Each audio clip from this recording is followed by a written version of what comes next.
하나님의 말씀은 에베소서 6장 5절부터 9절까지의 말씀입니다. 하나님 말씀 에베소서 6장 5절부터 9절 말씀입니다. 제가 하나님의 말씀을 받들어 읽도록 하겠습니다. 하나님의 말씀을 받으십시오. 종들아 두려워하고 떨며 성실한 마음으로 육체의 상전에게 순종하기를 그리스도께 하듯 하라. 눈 가림만 하여 사람을 기쁘게 하는 자처럼 하지 말고 그리스도의 종들처럼 마음으로 하나님의 뜻을 행하고 기쁜 마음으로 섬기기를 주께 하듯 하고 사람들에게 하듯 하지 말라. 이는 각 사람이 무슨 선을 행하든지 종이나 자유인이나 주께로부터 그대로 받을 줄을 알미라. 상전들아 너희도 그들에게 이와 같이 하고 위협을 그치라. 이는 그들과 너희의 상전이 하늘에 계시고 그에게는 사람을 입으로 취하는 일이 없는 줄 너희가 알미라. 아멘.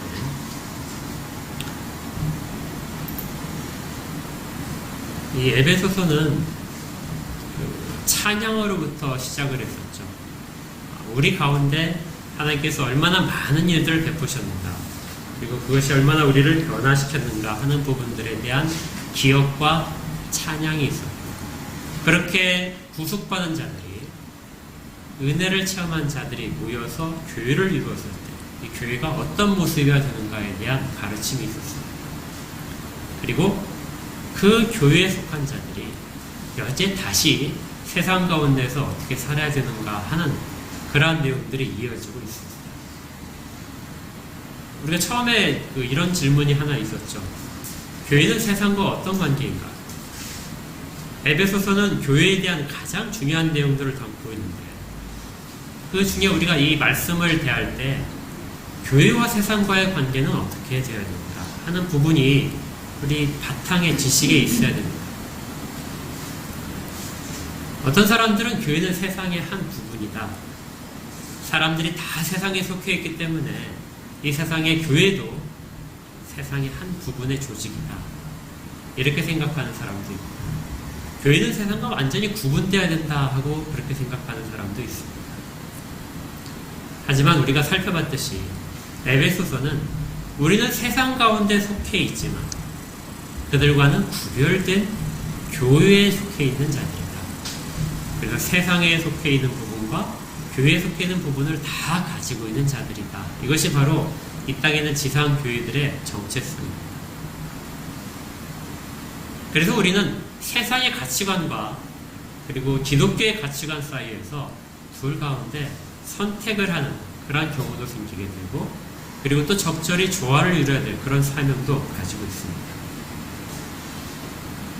교회에 있는 그 공동체에서 우리가 관계 속에서 이루어지는 그 중요한 그 단어가 있다면 형제라고 했었죠. 형제를 사랑하는 것. 이것이 교회 속에서 있는 것이라면, 그러면 성도들이 세상 가운데서 맞이할 수 있는, 세상에 속해서 맞을 수 있는 세 가지의 중요한 관계들이 있다. 첫 번째가 아내와 남편의 관계였습니다. 그리고 두 번째가 부모와 자녀의 관계. 그리고 이제 세 번째가 종과 상전의 관계입니다. 이 세 번째 관계가 우리가 맺어가는 그 세상 사회에서의 모든 관계의 아마 대표적인 것일 것입니다. 가장 서로의 이익을 통해서 아니면 현실적으로 고정되어 있는 어떤 사회적인 구조 속에서 갖게 되는 관계. 여기에 종이라고 이름 붙여져 있는, 그 종과 상전이라는 관계 속에 이름 붙여진 이 관계는 사실 현대적으로 따지면은 어떤 직장 상사와 부하 직원의 관계, 아니면 그 법에 대한 판단을 갖고 있는 재판장이나 아니면 집법기관, 이런 경찰의 이런 부분과 일반 시민들의 관계, 아니면 대통령과 그 밑에는 일반 백성들의 관계, 왕이 있다면 왕과 백성의 관계, 왕과 신하의 관계, 이런 모든 관계들을 다 포함하는 것이 종과 상전의 관계 속에 있습니다. 그러니까 우리가 사회생활을 할 때 우리는 과연 어떤 자로 서야 됩니까? 그래서 이 부분을 기독교의 사회윤리라고 하기도 하고 직업윤리라고도 말합니다. 그런데 이제 바울이 이 직업윤리에 대해서 말을 할 때 우리가 오늘 이 말씀을 그대로 받기에는 우리 가운데 상당히 거부감이 들 테고, 그리고 또 질문도 많이 생길 것입니다. 그리고 말씀이 그대로 우리 가운데 들어오기도 약간 어려운 점들이 있을 것입니다. 이런 부분에 있어서 우리가 먼저 순전하게 말씀 앞에 다 서기를 원합니다. 먼저 바울이 지금 이 관계 속에서 그 대표성을 가지고 선택한 것이 종과 상전의 관계입니다. 여기에서의 종은 둘로스라고 해서 노예를 말합니다. 그러니까 일반적으로 아래에 있는 직원을 가리킬 때, 부하를 가리킬 때도 이 종이란 말이 사용되지만 더 근본적으로는 많이 사용되는 것이 노예라는 의미를 갖고 있죠. 그리고 상전이란 말은 그냥 더 높은 지위를 가진 사람이 아니라 그 노예, 종을 소유하고 있는 주인의 이름입니다.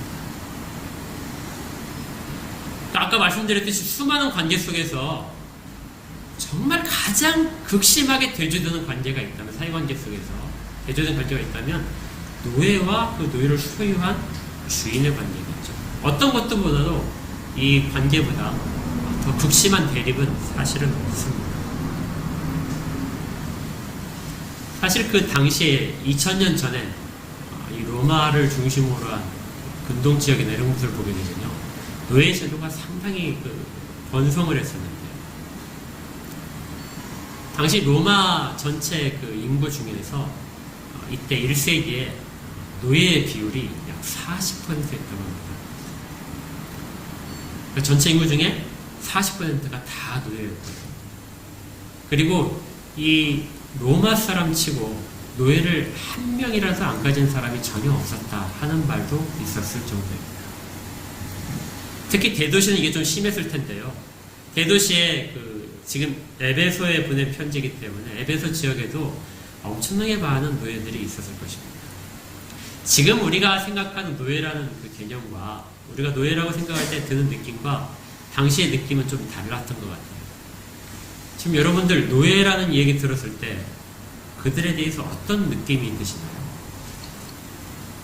노예다 하면 불쌍하다는 느낌 혹시 드십니까? 예, 불쌍하고 또 어떤 슬픔들, 그리고 그들을 노예로 만든 그리고 부리는 사람들에 대한 어떤 분노, 이런 것들도 우리 가운데 있기도 합니다. 그런데 2000년 전에 지금 이 성경의 배경이 되는 그 시대에는 노예들에 대해서 그런 느낌을 가진다는 것은 정말 없었습니다. 그들은 노예에 대해서 뭘 가졌냐면요, 경멸이었습니다. 경멸. 당시에는 가장 중요하게 생각된 인생의 가치가 무엇이냐면 자유였습니다. 자유인이라 하는 것은 모든 것을 다 할 수 있는 가장 존귀한 존재가 자유라는 그 단어 속에 포함되어 있었는데, 그 자유를 상실한 자들은 심각한 결격성을 갖고 있는 것이었죠. 그것이 자기를 통해서 왔던 다른 외부적인 요인이든 간에 노예는 자유가 없는 자들입니다. 그래서 화면에 보시면 2세기에 지금 에베소서 이 편지가 전해지고 나서 적어도 100년 그 후에 노예제도에 대한 반성이 있었는데, 로마에 2세기에 가이우스의 제도집이라는 로마의 문서입니다. 그들이 각종의 제도에 대해서 이제 평가를 하고 고치고 했던 기록인데요. 거기에 대해서 노예에 대한 이런 기록이 있습니다. 이때 이제 노예에 대한 관점을 약간 수정을 했어요. 그런데 거기 앞에 부분에 뭐라고 되어 있냐면, 옛날에는 이처럼 노예들은 자기 주인의 권위 아래 있었다. 이 권위는 사실상 만민법에 속하는 것이다. 그러니까 자연법이기도 하고 근본적으로 그냥 다 퍼져 있는 것이라는 것이죠. 주인들은 노예들에 대해서 생사여탈권을 보였다. 그리고 노예의 것은 모두 주인의 것이었다. 이것이 노예의 위치였습니다.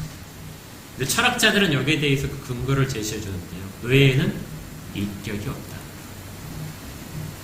그러니까 노예는 사람으로 취급하지 않는 것이죠. 이것이 2000년 전에 노예를 바라보는 대부분의 사람들의 공통적인 생각이었습니다. 그런데 노예도 사람인지라 이런 대접을 받게 되면 자연히 반발하는 모습이 나오겠죠. 그래서 이미 수많은 반란들이, 노예들의 반란들이 계속해서 일어나고 있었습니다.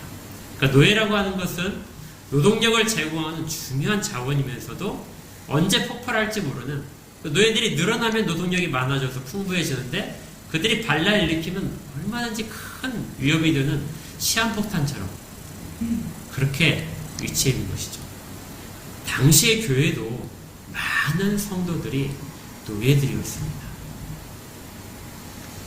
전체적으로 비율이 40%가 되니까 노예도 그만큼 많았지만 특별히 기독교는 그 당시 사회 속에서 적응하지 못하는 사람들의 중요한 위로하는 방편이었습니다. 그래서 많은 노예들이, 그리고 하층의 사람들이 교회에 몰려들었죠. 오히려 지도층의 사람들이 오기에는 상당히 시간이 필요했습니다.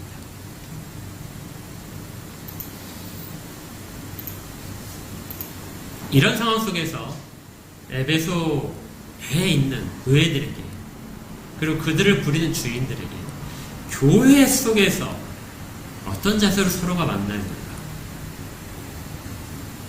그리고 종들은 그러한 사회 속에서 어떻게 살아야 되는가 하는 것을 전한 것이 바로 오늘 본문이 종들아 상전들아 하고 부르면서 권면하는 내용입니다. 먼저 바울은 그들에게 너희들이 어떤 평등하게 이 사회를 바꿔야 된다, 이러한 신분적인 차이, 노예와 주인이라는 신분적인 차이가 하나님의 뜻과 전혀 일치하지 않는다, 사회를 완전히 혁명처럼 바꿔야 된다, 이렇게 말을 하지 않습니다. 가장 먼저 말한 것이 뭐냐면요, 5절에 있는데요, 뭐라고 하죠? 처음에 종들아 두려워하고 떨며 성실한 마음으로 육체의 상전에게 순종하라. 두려워하고 떤다는 이 단어가 사실은 공포감입니다. 그러니까 주인에게 뭐를 가지라고요? 주인을 대할 때마다 두려워해라.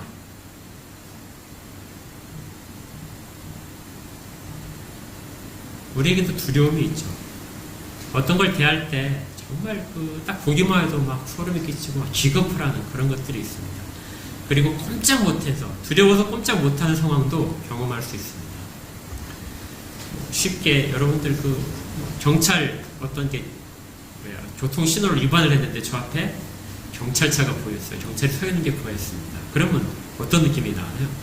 가슴이 덜컥하죠. 예. 이런 느낌보다 훨씬 심한 것이 바로 이 두려워하고 떠는 것이죠. 이 두 단어는 서로 묶여서 관용어처럼 그렇게 쓰입니다. 두려워한다는 얘기는 권위 아래에 있다는 것에 대한 증거입니다. 그러니까 종들은, 아랫사람들은 그 윗사람에 대한 권위 아래에 있음을 늘 깨닫고 있는 것이 두려워하고 떨며라는 단어 속에 있는 것이죠. 그리고 이 아무리 관계가 좋더라도 혹시 내가 주인의 뜻과 주인의 이득에 해가 되는 행동을 하지 않았을까? 이것이 두려움 속에 있는 것입니다. 제가 퀴즈 하나 낼까요? 성경에서 두려움이 처음 어디 나타날까요? 여호수아요. 두려움은 의외로 인간에게 정말 아주 오래된 감정입니다. 예, 아담 때 나타나죠. 창세기 3장 10절에 아담이 하나님께서 명하신 선악을 알게 한 나무 열매를 먹지 말라 하는 것을 먹었습니다.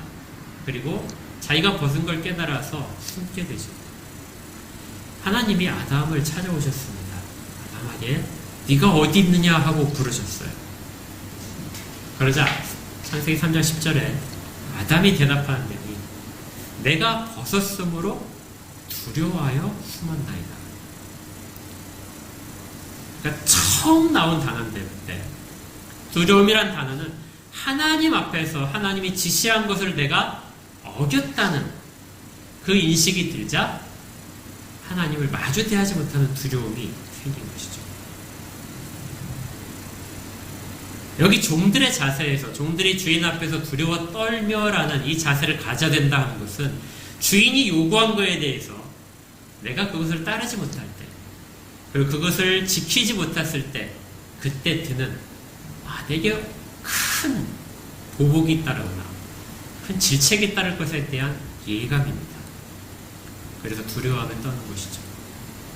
근데 이건 부정적으로만 사는 것이 아니라 두려워하며 떠는 자들은 주인의 뜻을 늘 살펴야 됩니다.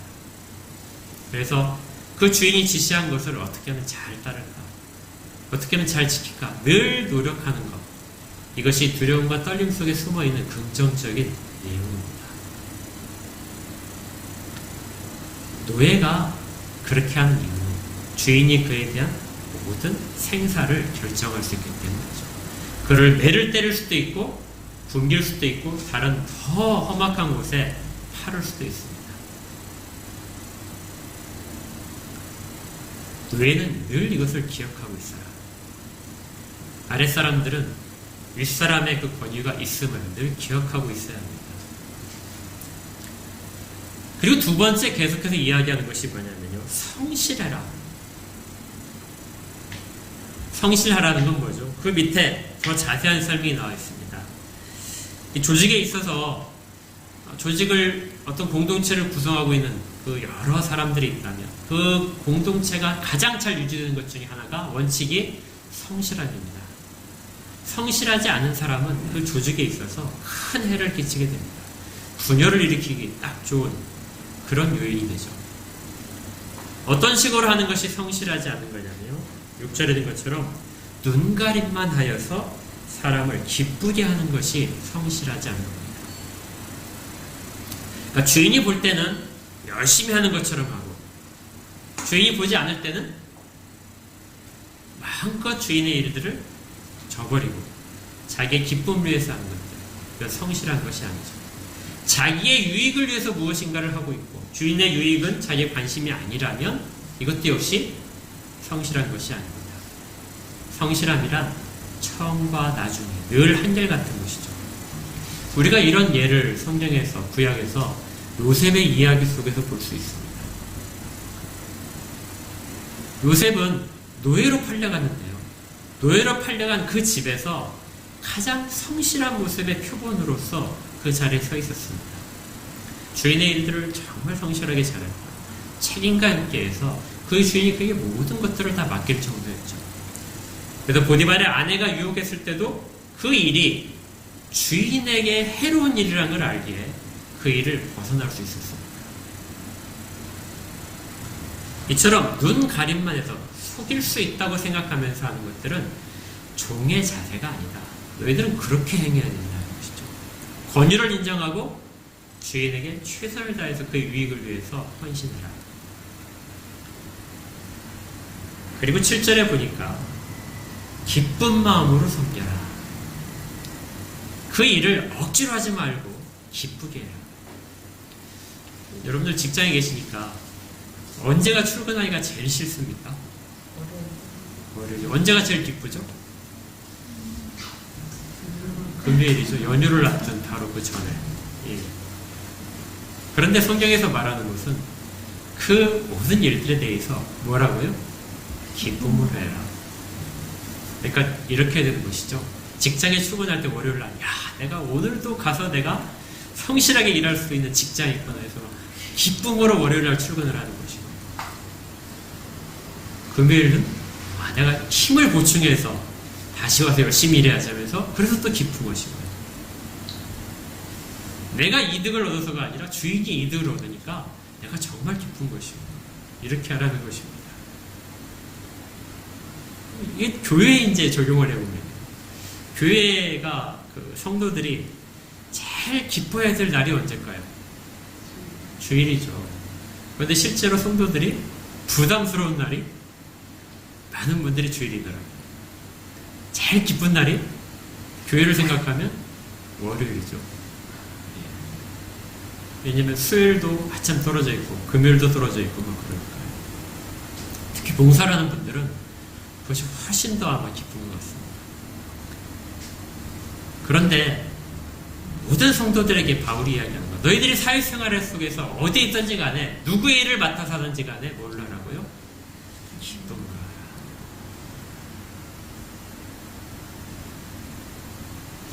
이것은 모든 자들이 자기가 맡은 일을 해야 될 직업 윤리입니다. 바울이 이야기한 직업 윤리는요, 너희들이 권위 아래 있다는 것을 인정하라. 두 번째는 그 일을 성실하게 하라. 눈속임처럼 누가 알아주는지 알아주지 않으니까 성실하게 하라. 세 번째는 기쁨을 하라. 그래서 우리가 직업 소명서에서 이 세 가지를 매우 강조하게 됩니다. 그런데 이렇게 우리가 열심히 하더라도 세상이 알아주나요? 주인이 알아줄까요? 그 주인이 가장 기뻐하는 말이 뭔지 아십니까?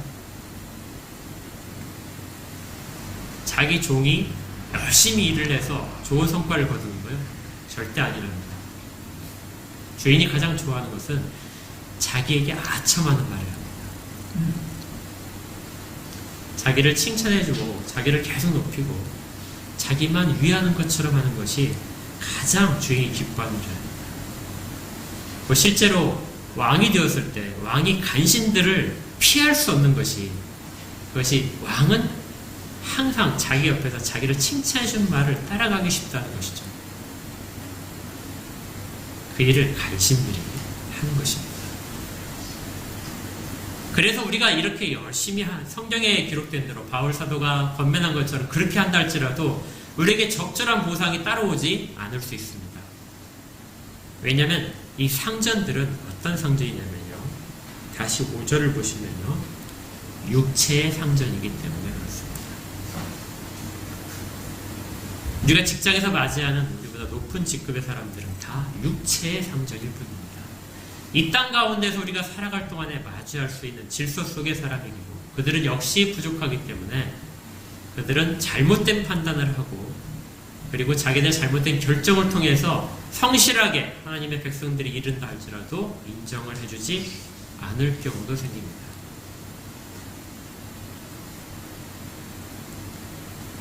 이럴 때 우리가 가져야 될 태도가 무엇일까요? 그 주인에게 저항을 해서 잘못된 부분을 바로잡아야 될 것입니다. 그렇지만 더 근본적인 귀한 자세가 있습니다. 8절에 있습니다. 8절을 같이 한번 읽어볼까요? 시작. 이는 각 사람이 무슨 선을 행하든지 종이나 자유인이나 주께로부터 그대로 받을 줄을 알라. 이 모든 것들이 우리에게 지금 현재 적당한 적절한 보상으로 오지 않더라도 누가 하신다고요? 주께서 너희들의 선한 행동을 기억하실 것이다. 그래서 주께서 너희들을 그대로 보상해 줄 것이다. 이것은 종이든지 자유이든지 누구든지 관계없이 주께서는 각자 사람들이 행한 그대로를 보응할 것이다.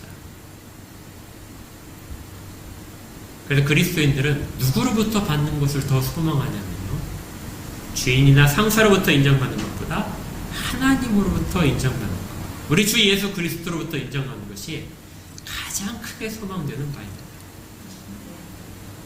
아무도 알아주지 않았을 때 그래도 그 일을 성실하게 하는 것, 그 일을 기쁘게 감당하는 것은 주께서 갚으시기 때문에 그렇죠. 우리가 사회생활에서 담당하고 있는 직무들은 사실은 전혀 세상에 필요 없는 것들이 아니라 세상을 윤택하고 지탱하는 한 부속에 있습니다. 농부가 예를 들어서 열심히 땀 흘려서 곡식을 기르지 않는다면 누가 그것들을 먹을 수 있을까요? 가축을 기르는 사람들이 성실하게 기르지 않는다면, 그들을 건강하고 그들이 병 없고 어떤 약품을 써서 기르지 않고 정직하게 기르지 않는다면 사람들이 어떻게 믿고 먹을 수 있을까요? 공무원들이 그 자리에서 성실하게 한다면 사람들에게 복지 혜택이 어떻게 들어가고 교육이 어떻게 이루어질 수 있을까요? 우리는 하나님께서 이 땅 가운데 섭리하고 계시는 작은 부분에 지나지 않지만 그 일을 통하여 하나님은 세상을 이루어 가시고 운영해 가십니다. 그래서 우리는 이 일을 함에 있어서 그것이 정말 하나님의 말씀에 어긋나는 일이 아니라면 권위를 인정하고 권위 속에서 우리의 최선을 다하고 그를 통해서 우리가 또 기뻐함을 누리는 이러한 일들이 있어야 되는 것이죠. 그런데 이 모든 일들을 여기에 또 다른 제한이 있습니다. 누구나가 다 이렇게 해야 되는데 성도들이라면 하나의 제한이 더 있죠. 그것이 죽게 하듯 하라는 것입니다. 상전은 육체의 상전이기 때문에 그가 잘못될 수도 있고 또 그가 이교도라서 기독교를 박해한 사람일 수도 있습니다. 이런 모든 종류의 사람들이 다 상전으로 있을 수 있는데요. 그래도 그 가운데서 모든 그리스도인들이라면 죽게 하는 그렇게 최선을 다하는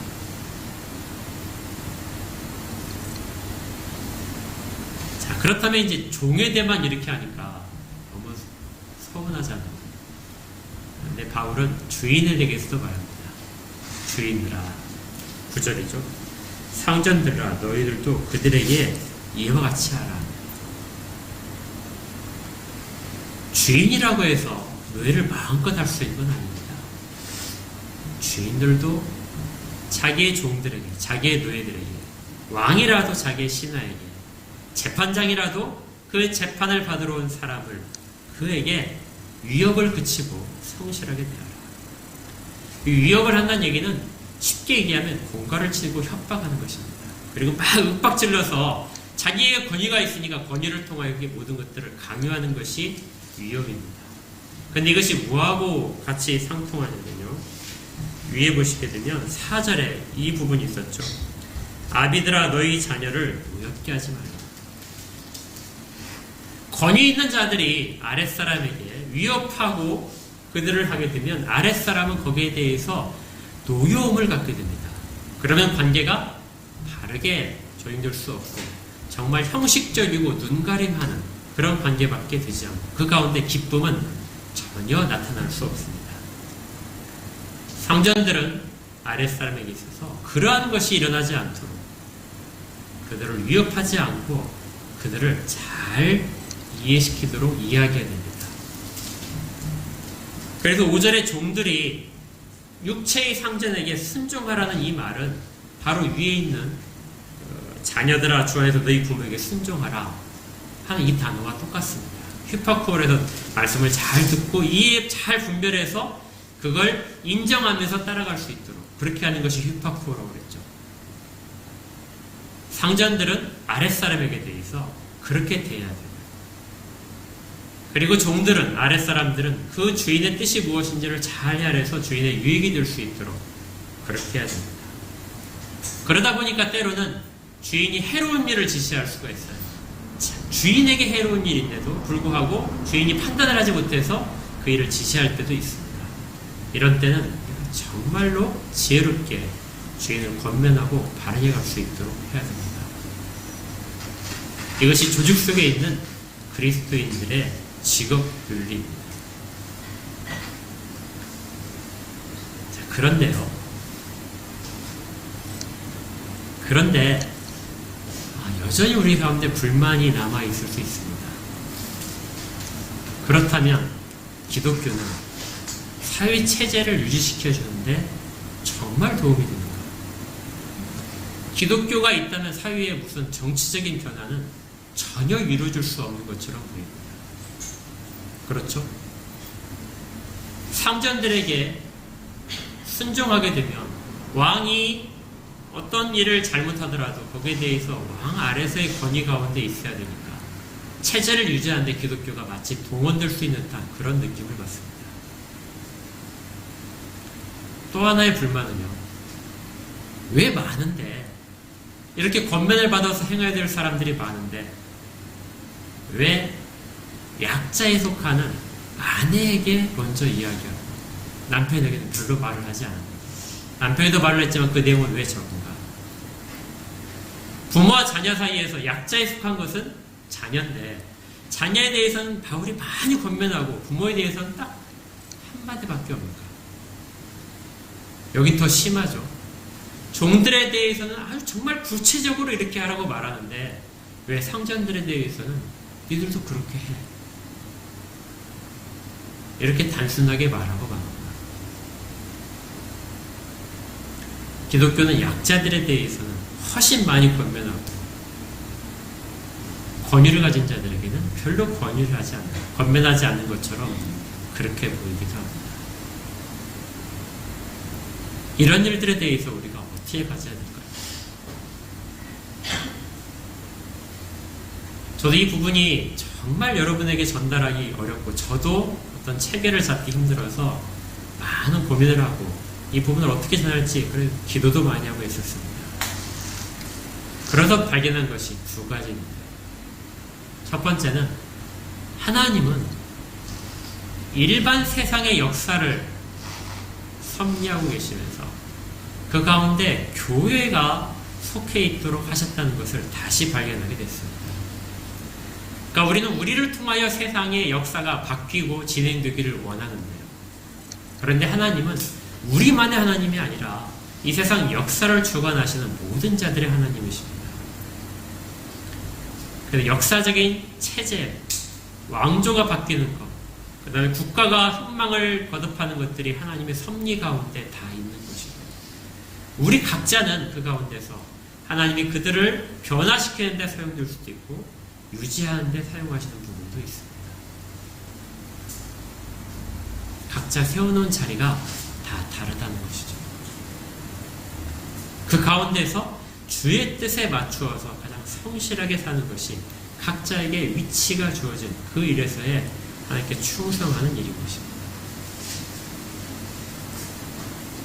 이스라엘 백성들이 역사의 주인인 것 같지만 실제 역사는 그들 주변의 국가들 바벨론, 아수르, 이러한 헬라 제국, 로마 제국 이러한 변화들 속에서 유대 민족은 마치 풍랑 속에 있는 그 작은 배처럼 그렇게 이리저리 흔들려가는 것이죠.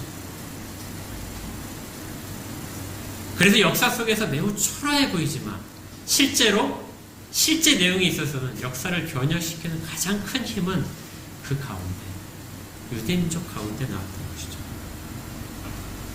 우리가 변화시킬 수 없는 부분들이 얼마든지 있습니다. 우리가 조직을 다 바꿀 수 없습니다.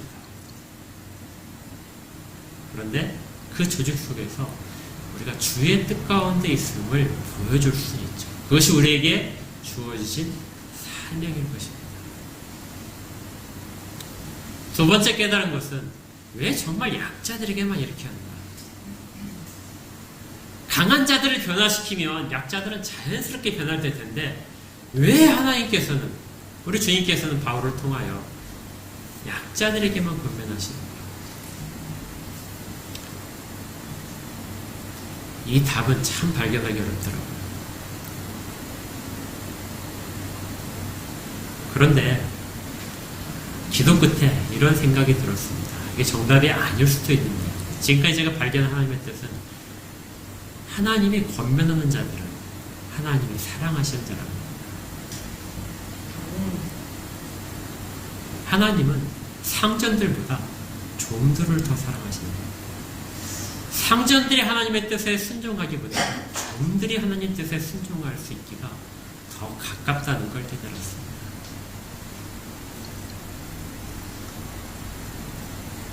부모들이 하나님의 뜻을 헤아릴 수 있는 것보다 자녀들이 그 약자의 입장에서 하나님의 뜻에 순종하는 모습들이 훨씬 더 하나님이 원하시는 모습이 된다는 것이죠. 남편들의 모습보다는 아내가 하나님을 훨씬 더 사랑하는 자들이에요. 그래서 그들을 위로하는 주께서 그들 가운데 함께 계시는 그런 권면으로서 그들에게 긴 권면을 하시는 것이라고 깨달았습니다. 사실 하나님의 권면은 하나님의 백성만이 받을 수 있습니다. 그리고 이 권면 가운데 더 많이 노출되고 더 깊이 생각하는 사람들이 바로 하나님과 가까운 사람들이죠. 이 부분은 우리가 늘 기억해야 될 것입니다. 그래서 하나님의 말씀이 우리 가운데 제약이 아니라 우리를 사랑하시는 권면으로서 받아야 되고, 그를 통하여 우리에게 주시는 하나님의 뜻들을 바르게 분별할 수 있도록 노력해야 됩니다. 이제 직업윤리에서의 마지막 결론인데, 직업윤리는 그 밑에 있는 아래에서 부림을 받는 자들과 부리는 자들, 권세자와 어떤 복종하는 자들, 노예와 주인의 사이의 모든 관계 속에서 이러한 결론을 내려줍니다. 9절 마지막 부분인데요. 이는 그들과 너희의 상전이 하늘에 계시고 그에게는 사람을 외모로 취하는 일이 없는 줄 너희가 알리라. 종이든 주인이든 높은 지위에 있든 그렇지 않든, 권세가 있든 권세가 없든지 간에, 돈이 많든 그렇지 않든 간에 너희는 모두가 다 상전 아래 있다. 하늘에 계신 상전, 주님 아래에 있는 자들이라는 것입니다. 너희 모두가 다 그런 위치다. 너희 모두가 다 사실은 종이다. 그러니 상전이 아무리 자기에게 노예가 많다 할지라도 자랑할 것이 없고요. 종이 아무리 자기 상전이 악하다 할지라도 자기의 진정한 상전은 우리 주라는 것을 기억한다면 너무 절망적이지도 않겠죠. 마지막에 그 상전으로부터, 진정한 상전으로부터 주실 복들이 예정되어 있고, 그걸 자기가 지금 그 뜻에 맞춰서 행동하고 있다면 그 일들이 힘든 일이 아니라 기쁨으로 감당하는 일이 되는 것입니다. 더 큰 상전을 기억하라. 하나님은 외모로 사람을 취하시지 않는다. 잘생겼다는 뜻이 아니죠. 이 외모라는 것은 이 땅에 가진 우리의 모든 것들입니다. 재산, 지식, 지위, 하다못해 이 땅 가운데 있는 교회 가운데 있는 목사와 성도, 이런 모든 것까지도 다 하나님은 그걸로 사람들을 취하지 않습니다. 너희들이 선한 행동을 하나님 앞에서 한 것을 기억하시고 그대로 보상하신다. 이 일을 우리가 다 기억해야 합니다. 이것이 교회가 세상 속에 서 있는 위치이고 하나님의 뜻을 세상 가운데 보여주는 그런 방편입니다. 이제 당장 다시 또 내일부터 직장에 돌아가셔서 열심히 일하셔야 되겠죠. 또 학생들은 공부를 해야 되겠죠. 이러한 모든 일 가운데 기억하십시오. 그 질서를 인정하시고 그 권위 가운데서 그 조직을 위하여 그것이 정당하다면, 그것이 선하다면 그 유익이 최대한으로 나올 수 있도록 헌신하십시오. 성실하게 하시고 사람들이 알아주기를 기대하지 마시고 하나님이 이 가운데 나를 보고 계신다는 생각으로 우리 다 같이 직장 가운데서 서야 될 것입니다. 그리고 기쁨으로 그 가운데 있어야 될 것입니다. 이러한 권면은 사랑하시는 자에게만 주십니다. 사랑하시기 때문에 이렇게 권면하십니다. 너희가 나를 보여줄 수 있어.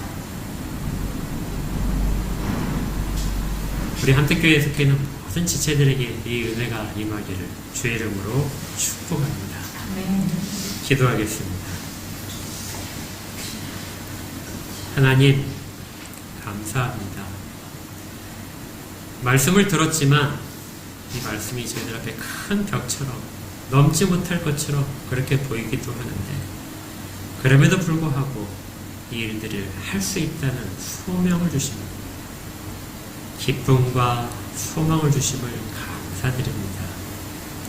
주께서 저희들을 보고 계시고 저희들을 세상 가운데 보내셔서 세상을 윤택하게 하는 역할들을 하게 그도록 저희를 그 자리에 세우셨사오니 하나님, 권위 가운데서 질서를 인정하고 그 질서 가운데서 성실하게 일하게 하시고 또 그 일이 저희들에게는 기쁨이 되게 하시며 세상이 알아주지 않는다 할지라도 하나님 우리 가운데 크게 부응하실 것에 대한 진정한 상전이 하나님께 있음을 고백하며 나가도록 인도하여 주시옵소서.